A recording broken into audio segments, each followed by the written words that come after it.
오늘은 인물을 주제로 작업하고 계시는 강현구 작가님이라고.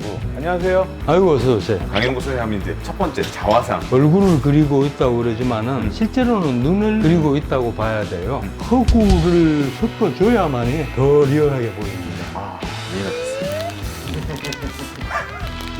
다른 방도. 예.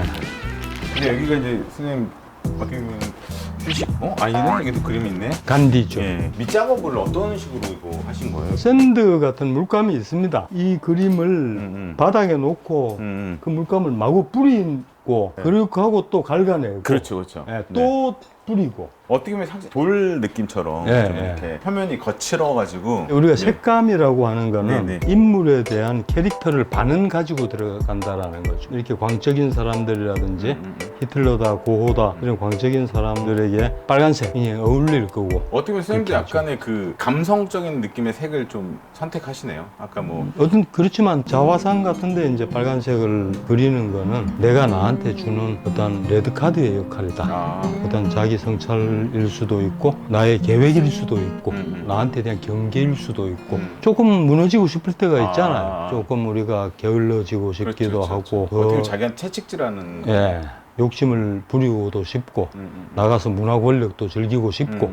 타락하고 싶은데 좀 타락하기가 힘든 그런 자승자박 같은 그런 느낌을 이렇게 가지죠. 나는 화가 얘기하면서 아주 겸손해지시는. 이런 말 할 적에는 내가 이상하게 약간 겸손해지. 그리고 잠깐 앉으셔가지고. 그러니까 저도 이제 사실 인물을 그려가지고 최근에 또 이제 이런 화가의 초상이라는 타이틀로 작업도 했고 약간 좀 고민이 되더라고요.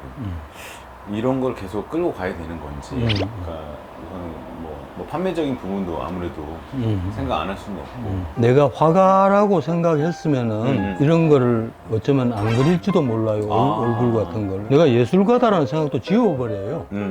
자기가 예술가다라는 사실이 예술 활동이나 창작 활동에 평생 방해를 받고 더 있다. 걸림돌이 된다. 그게. 나는 예술품을 만들어야 된다라는 부담감이 자유스럽지를 못하게 합니다. 나는 감상자다. 네. 라는 생각을 하고 그려야 선생님은 사실 외모 자체가 그냥 예술가 같아요. 최대생 같아요. 밑에 군기 잡는 체육과 조교. 아까 작품을 보니까 눈이 이미 생략이 되는데 이 선글라스의 색깔 그리고 엉뚱한 하게도 입술의 색깔을 어떻게 표현하느냐에 따라서 그 캐릭터를 갖다가 상당히 강조를 네네. 한다라는 거거든. 네. 실제로는 내가 캐리커처 같은 거를 갖다가 많이 그렸고 또 개인전도 하고 네네. 또 캐리커처로서 이 캐리커처와 나의 이런 스타일은 굉장히 대조적이잖아요. 그렇죠. 쉽게 말해서 우리가 파인 아트에 그런 쓸데없는 권위 같은 걸 지켜서는 난 안 된다고 생각해요. 우리 그림이 어려울 필요가 없어요. 네네, 맞습니다. 예술이 어려울 필요가 없다라는 겁니다. 프랑스 대혁명 이후에 모든 예술 장르가 일반인도 즐기라고 하는 게 현대미술의 특징이잖아. 일반 사람이라 하더라도 평가에 두려움이 있어서는 안 된다. 우리가 전문가는 감동시키기가 쉽지만은 아이들을 감동시키기는 어렵습니다. 그럼 아이들이 감동 받았나요? 아이들은 자기가 알고 있는 사람이라든지 바로 즉공적인 반응을 보이죠. 무서워서 전시장에 들어오기 또 싫다라는 꼬마가 있는가 하면은 네네. 굉장히 그 눈빛에 빨려가지고 감상하는 경우 그리고 즉공적으로 내 그림을 바로 발설을 할 수 있는 그렇죠. 평가 이런 것들이 나는 그림쟁이로서의 어떤 보람 같은 거 내가 수백 명을 그리고 또 캐리커처를 통해서 수천 명의 얼굴을 그렸을 때는 초상화의 개념이 아니고 한 사회를 그렸다 이건 좀 제가 배워가야 되겠다. 있다라는 거죠. 그래서 그릴 수 있는 한 많은 사람들의 숫자를 그리고야 말겠다. 그리고 실천한다라는 거죠. 예술가가 내가 아니다라는 생각이 늘 이렇게 나를 자유스럽게 만들고 내가 어시스턴트를 안 쓰는 이유도 뭔가 자기 작업실이 팩토리화되는 그런 느낌이 싫고 내가 작업하고 홀로 작업하고 있는 시간을 내가 무척 사랑하는데 누군가가 같이 이렇게 콜라보라든지 어시스턴트의 그런 것을 나는 방해로 생각을 하고 있는 거죠. 그러니까 이게 하는 제스처가 너무 좋아하시는 거죠. 예. 남자의 키높이 구두가 있고 여자의 하이힐이 있습니다. 근데 여자의 하이힐은 아주 당당해요. 노출이 탁 되고 나 하이힐 신었다. 하면서 꺼리낌이 없는 반면에 남자의 키높이 구두는 뭔가 숨기고 있고 신발 뒷장이 안 보이도록 뭔가 구겨 넣고 있고 그 차이다라는 거죠. 어시스턴트의 개념이 안 물어보면 굳이 말할 필요 없다. 예, 그런 대놓고 안 하고. 당당함이 없다라는 거죠. 그렇게 하고는 뭐 앤디 와홀도 어시스턴트 쓴다, 제프 쿠닝도 어시스턴트 쓰는데 그 사람들은 어떻게 보면 하이힐처럼 얘기하잖아요. 예. 그러니까 그걸 내가 지금 하이힐로 비교를 하는 거예요. 아까도 보셨지만은 아직까지도 그 아까 지우개 봤죠, 지우개. 학원 다닐 때 많이 썼다는 그 지우개. 우리가 미술 도구라는 것도 기존 화방에서 그림만을 그리기 위한 도구에서부터 또 자유스러워야 돼요. 그렇죠. 제가 9월 24일 날 목포 비엔날레에 2m 70짜리 윤두서를 갖다가 동양화 기법이면서 가영구 스타일로 유화로 실크에다 그렸는데 윤두서의 수염을 하나 그리려고 면봉에다 하나 묻혀가지고 그 수염 길이만 한 1m 한 30이 돼. 그거를 갖다가 예, 면봉으로만 이 한 올 한 올을 갖다가 그야말로 다 그래.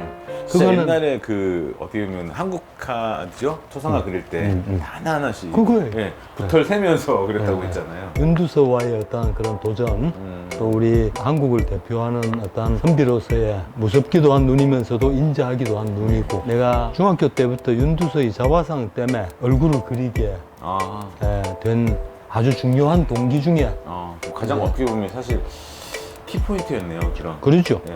그리고 어떤 정면성이라는 거. 선생님 그림은 거의 정면성. 거의 정면이에요. 그러니까 그림 안 팔렸지, 젊었을 때. 저는 약간 측면으로도 그리기도 하고.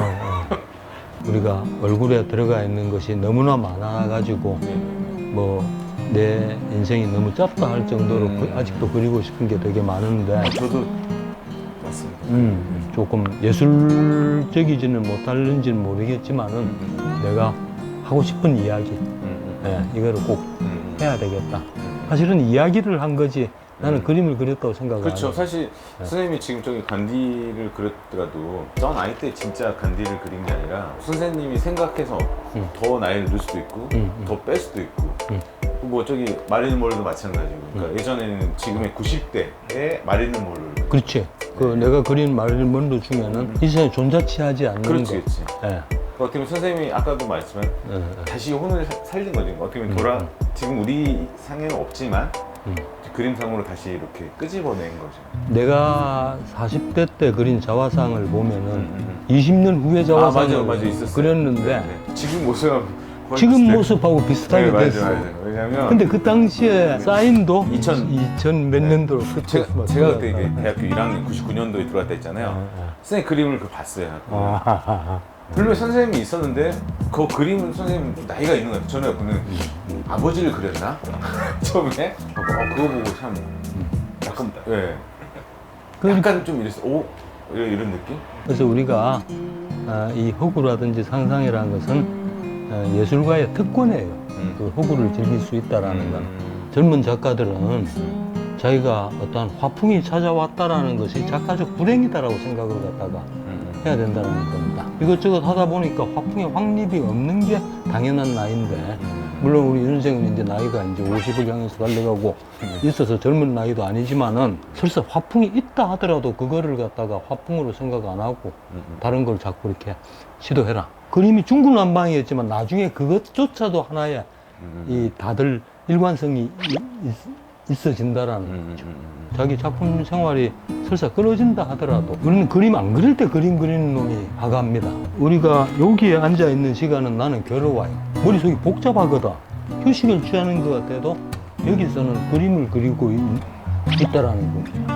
맞습니다. 그렇지만은 그림 앞에 들었으면은 휴식이다라는 거예요. 그렇지. 이미 정답을 알고 있는 수험생이다라는 거예요. 설사 젊은 사람들이 이렇게 현실에 또 돈벌이도 나가야 되고 식구들 부양도 해야 되고 이랬을 적에 그림을 멈추는 한이 있더라도 머릿속에서만 우리가 멈추지만 않으면은 작품 활동을 하고 있는 거나 마찬가지다. 작품이라는 글자는 작이라는 글씨와 품이라는 글씨 두 개로 이렇게 이루어지는데, 작이라고 하는 거는 손으로 만져질 수 없는 부분이에요.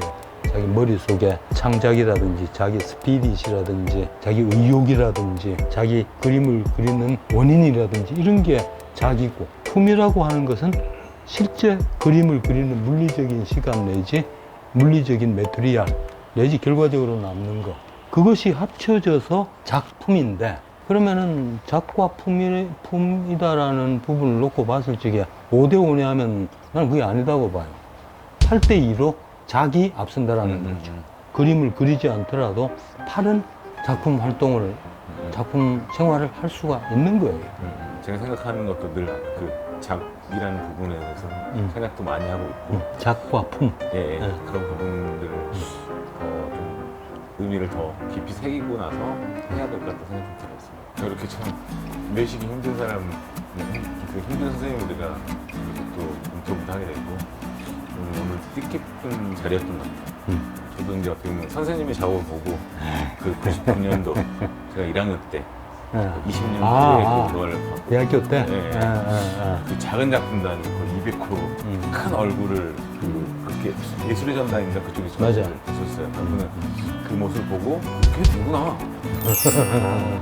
이게 좀 저한테는 힘이 됐던 것 같아요. 오늘 아무튼 너무 고마운 시간 내주셔서 고맙습니다. 그